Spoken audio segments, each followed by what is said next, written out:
Hi friends, आज हम अंतर्राष्ट्रीय संबंध का एक बहुत ही महत्वपूर्ण टॉपिक का नाम है ब्रिक्स, जिसके बारे में काफी डिटेल से चर्चा करेंगे। आप हमारे साथ बने रहिए ताकि आपको इसके बारे में जानकारी प्राप्त हो सके।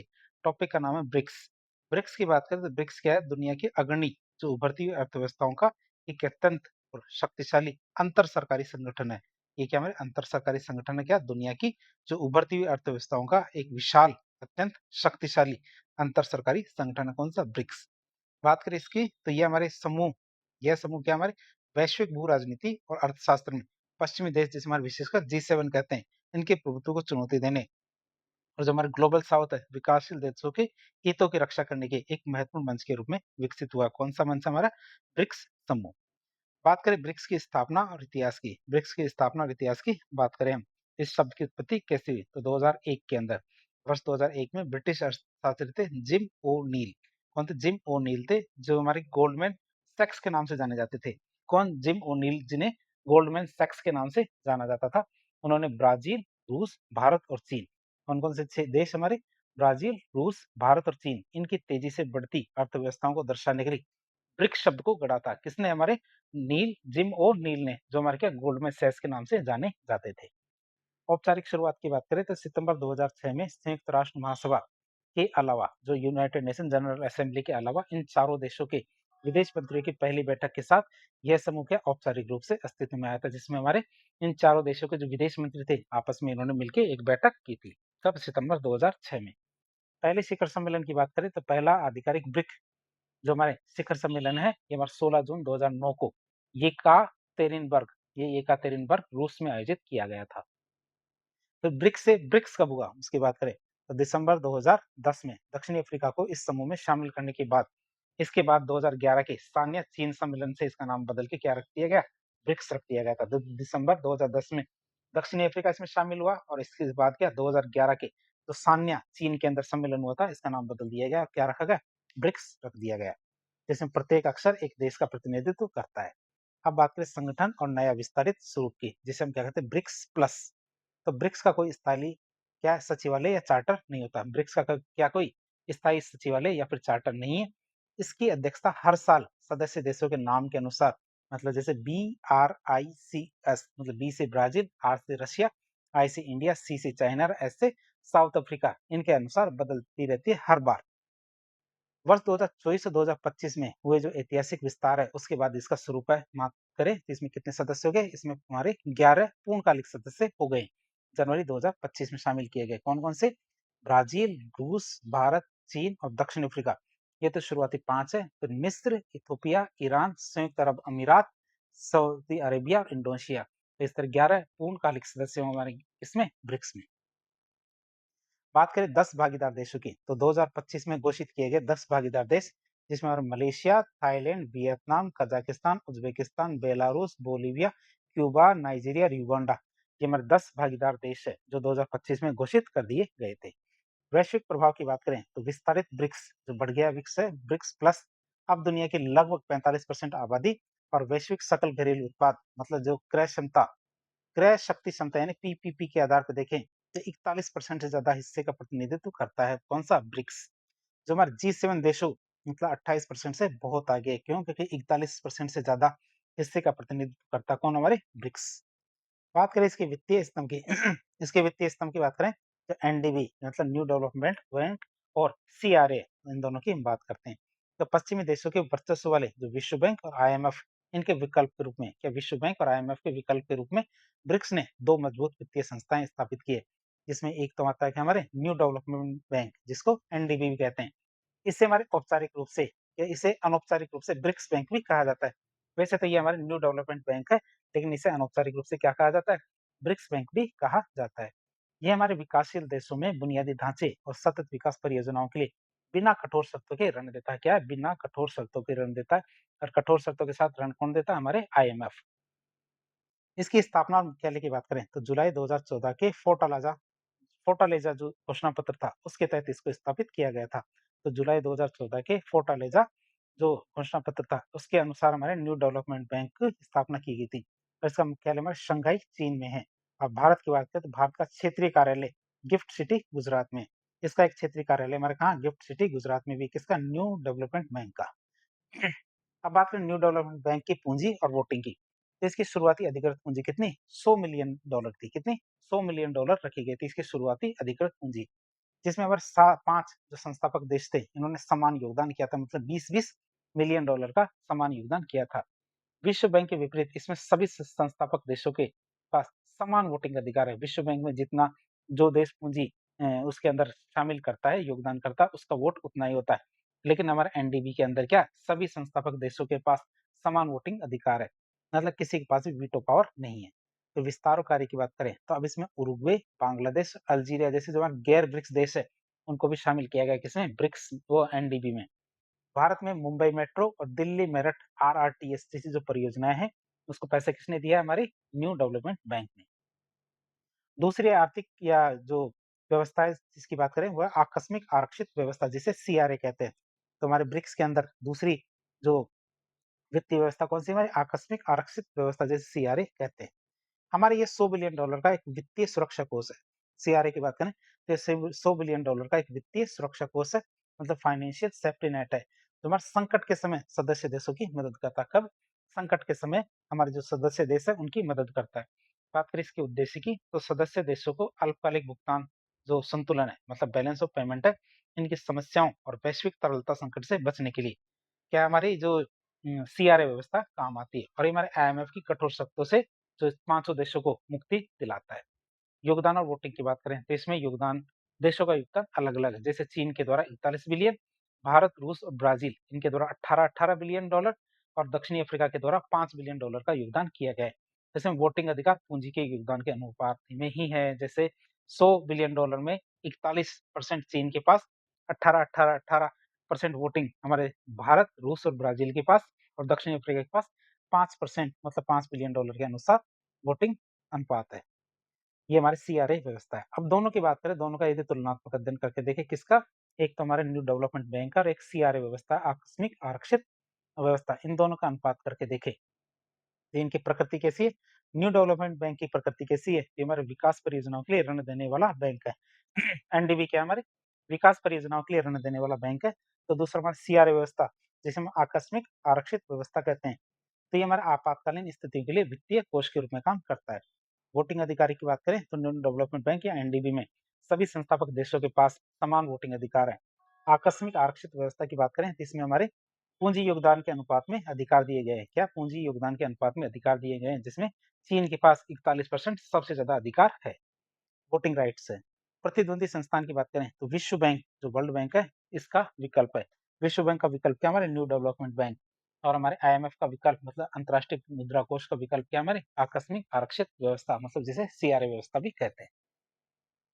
बात करें अन्य मुख्य कार्य उपलब्धि की, अन्य मुख्य कार्य उपलब्धि की बात करें तो डी डॉलराइजेशन इसका कार्य है।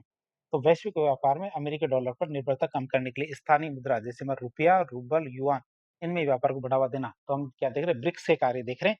तो ब्रिक्स का कार्य क्या है, हमारे वैश्विक व्यापार में अमेरिकी डॉलर पर निर्भरता कम करने के लिए जो हमारी स्थानीय जो मुद्राएं हैं उनके व्यापार को बढ़ावा देना।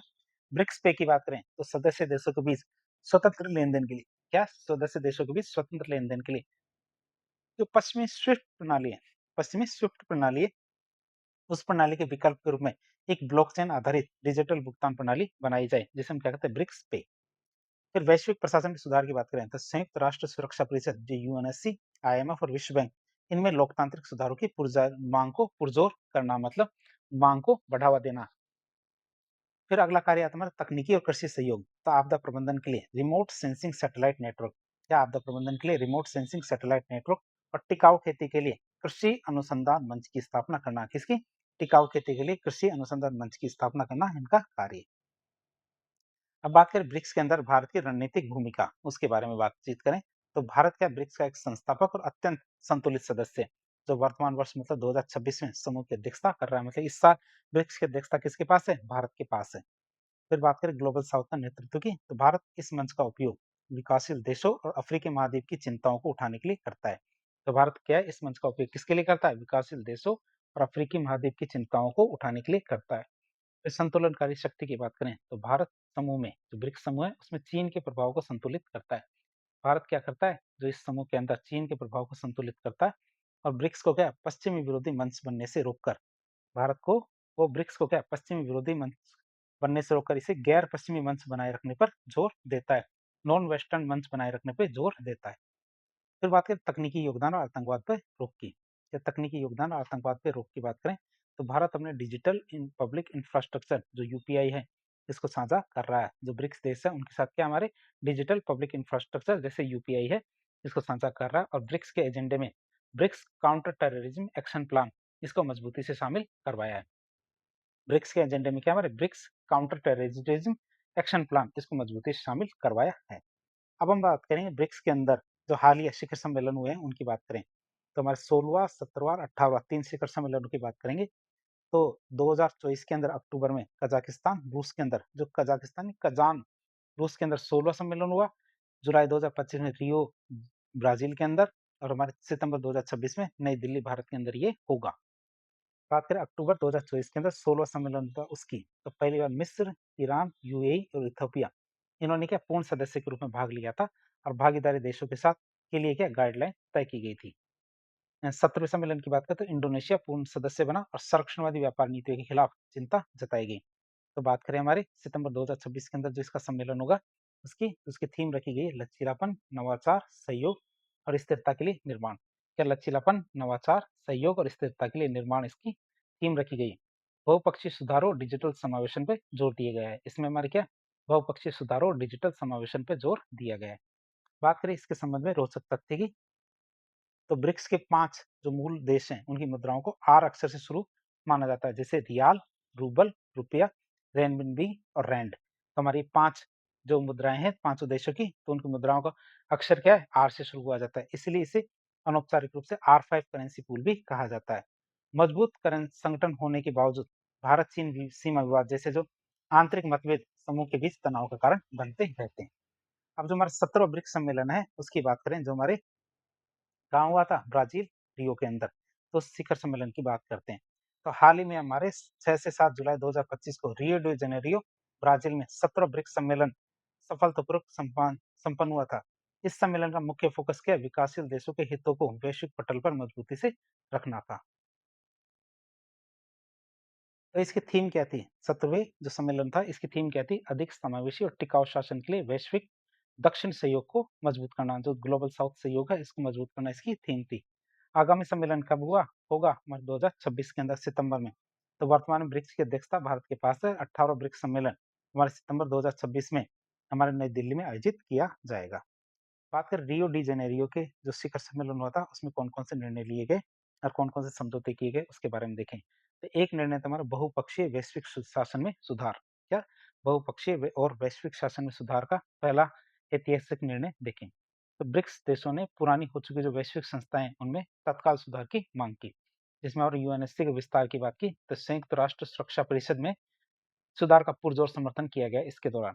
इस घोषणा पत्र में साफ साफ बताया गया कि स्पष्ट रूप से एशिया, अफ्रीका और लैटिन अमेरिका या एशिया, अफ्रीका और लैटिन अमेरिका के देशों का प्रतिनिधित्व बढ़ाने की बात कही गई जिसमें और भारत और ब्राजील को स्थायी सदस्यता की दावेदारी को मजबूत समर्थन मिला था। किसको भारत और ब्राजील की तुम्हारी स्थायी सदस्यता है इसकी दावेदारी को मजबूती से समर्थन मिला है। बात करें आईएमएफ और विश्व बैंक की आईएमएफ और विश्व बैंक की बात करें अंतर्राष्ट्रीय वित्तीय संस्थानों में उभरती अर्थव्यवस्थाओं जिसमें ईएमडीसीज है इनकी बढ़ती आर्थिक ताकत के अनुसार इनकी जो वोटिंग प्रणाली है उनमें बदलाव करने की सहमति बनी है। जो अंतर्राष्ट्रीय वित्तीय प्रणाली है जो आईएमएफ और विश्व बैंक उनमें की बात कर रहे हैं तो उनमें हमारे उभरती अर्थव्यवस्थाओं की बढ़ती आर्थिक ताकत के अनुसार उनकी जो वोटिंग प्रणाली है उसमें बदलाव करने पर सहमति बनी कि उनका बदलाव होना चाहिए। इस संगठन का विस्तार और नई साझेदारी की बात करें तो ब्रिक्स का आकार और प्रभाव लगातार बढ़ रहा है। कि ब्रिक्स का आकार और प्रभाव क्या लगातार बढ़ रहा है। इस सम्मेलन में सदस्यता और भागीदारी के नए चरण देखे गए। इस बात करें इस सम्मेलन में क्या सदस्यता और भागीदारी के नए चरण देखे गए हैं। बात करें कौन कौन से तो इसमें श्रेणी आती है नया पूर्ण सदस्य। तो कौन कौन सा देश शामिल हुआ है इंडोनेशिया। एनडीबी में नए सदस्य कौन है अल्जीरिया। सदस्यता के इच्छुक कौन है हमारे कोलंबिया मतलब जिसकी प्रक्रिया शुरू करने की इच्छा जताई है कि भाई नए सदस्य जोड़ा जाना है किसके कोलंबिया के नए सदस्य के रूप में जोड़े जाने की प्रक्रिया शुरू की गई है। फिर रणनीतिक भागीदार देश कौन कौन से बने हैं हमारे Vietnam, Malaysia, Thailand, Nigeria, Belarus, Kazakhstan, Bolivia, Cuba, Uganda और उज्बेकिस्तान ये हमारे रणनीतिक भागीदारी देश है। इनकी प्रक्रिया के बारे में जानकारी दी है। हमारे संगठन का विस्तार किया गया और नई-नई साझेदारियाँ इसके अंदर जोड़ी गई है। बात करें आर्थिक और वित्तीय नीतियों की, इसकी आर्थिक और वित्तीय नीतियों की बात करें, तो वैश्विक व्यापार को अधिक संतुलित बनाए रखने के लिए महत्वपूर्ण आर्थिक कदम भी उठाए गए। जैसे स्थानीय मुद्राओं के उपयोग की बात करें, तो अमेरिकी डॉलर पर निर्भरता कम करने के लिए, इस पे अमेरिकी डॉलर पर निर्भरता कम करने के लिए सदस्य देशों ने रुपया, युआन, रियाल जैसी जो अपनी स्थानीय मुद्राएं हैं, उनमें व्यापार करने की प्रतिबद्धता दोहराई। साथ ही साथ हमारे वैकल्पिक भुगतान प्रणालियां जो अल्टरनेटिव पेमेंट सिस्टम है, उसके विकास पे भी जोर दिया गया है। ढांचागत निवेश की बात करते हैं, न्यू डेवलपमेंट बैंक के माध्यम से हमारे ग्लोबल साउथ के देशों में, क्या न्यू डेवलपमेंट बैंक के माध्यम से हमारे ग्लोबल साउथ के देशों में बुनियादी ढांचे और सस्टेनेबल प्रोजेक्ट के लिए फंडिंग बढ़ाने का प्रस्ताव भी पारित किया गया है। चौथा निर्णय आता है हमारा कौन सा, जलवायु कार्रवाई और सतत विकास की। जलवायु कार्रवाई सतत विकास की बात करें, तो पर्यावरण संरक्षण के लिए ब्रिक्स देशों ने साझा जिम्मेदारी लेने का संकल्प किया। क्या साझा जिम्मेदारी लेने का प्रयास किया हमारे किसके लिए, पर्यावरण संरक्षण के लिए। जिसमें अगर क्लाइमेट फाइनेंस की बात करें, तो विकासशील देशों ने, क्या विकासशील देशों में जलवायु संकट से निपटने के लिए, किसके लिए, विकासशील देशों में जलवायु संकट से निपटने के लिए वित्तीय मदद जुटाने के लिए लीडर्स फ्रेमवर्क डिक्लेरेशन को अपनाया गया। क्या लीडर्स फ्रेमवर्क डिक्लेरेशन को अपनाया गया है। फिर आता है ब्रिक्स कार्बन मार्केट्स, तो कार्बन प्राइसिंग और एमिशन ट्रेडिंग, क्या कार्बन प्राइसिंग और एमिशन ट्रेडिंग में आपसी तालमेल बनाने के लिए, किसके लिए, कार्बन प्राइसिंग और एमिशन ट्रेडिंग में आपसी तालमेल बनाने के लिए ब्रिक्स कार्बन मार्केट्स पार्टनरशिप, इस पर क्या एक ऐतिहासिक समझौता ज्ञापन पे भी हस्ताक्षर किया गया है। बात करें आर्टिफिशियल इंटेलिजेंस गवर्नेंस की, एआई गवर्नेंस की बात करें, तो ये पहली बार था जब ब्रिक्स के मंच पे एआई को प्रमुखता दी गई थी। बात करें समावेशी ढांचे की, नेताओं ने एआई के लिए एक ऐसा अंतर्राष्ट्रीय नियम कानून बनाने की वकालत की जिससे हमारे इस तकनीक पर केवल कुछ अमीर लोगों का ही अधिकार ना रहे। लक्ष्य ये सुनिश्चित करना है कि तकनीकी विकास के फायदे में ग्लोबल साउथ को भी समान रूप से हिस्सा मिले। ध्यान दें तो रियो घोषणा पत्र और नीतिगत प्रस्तावों के विस्तृत अध्ययन के लिए हमारे जो ब्रिक्स थिंक टैंक काउंसिल की आधिकारिक वेबसाइट पे मूल दस्तावेज है, उनको आप देख सकते हैं। तो ये बाकी सारी जानकारी वहां पे से भी आप ले सकते हैं। तो इस तरह आज एक लेक्चर के जरिए हमने जो अंतर्राष्ट्रीय संबंध का एक महत्वपूर्ण लेक्चर टॉपिक टॉपिक हमारा ब्रिक्स, इसके बारे में काफी डिटेल से जानने की कोशिश की। तो इस प्रकार के इन्फॉर्मेटिव वीडियो देखने के लिए हमारे चैनल से जुड़े। वीडियो यदि पसंद आता है तो वीडियो को लाइक करें, चैनल को सब्सक्राइब करें, अपने दोस्तों के साथ शेयर करें। धन्यवाद।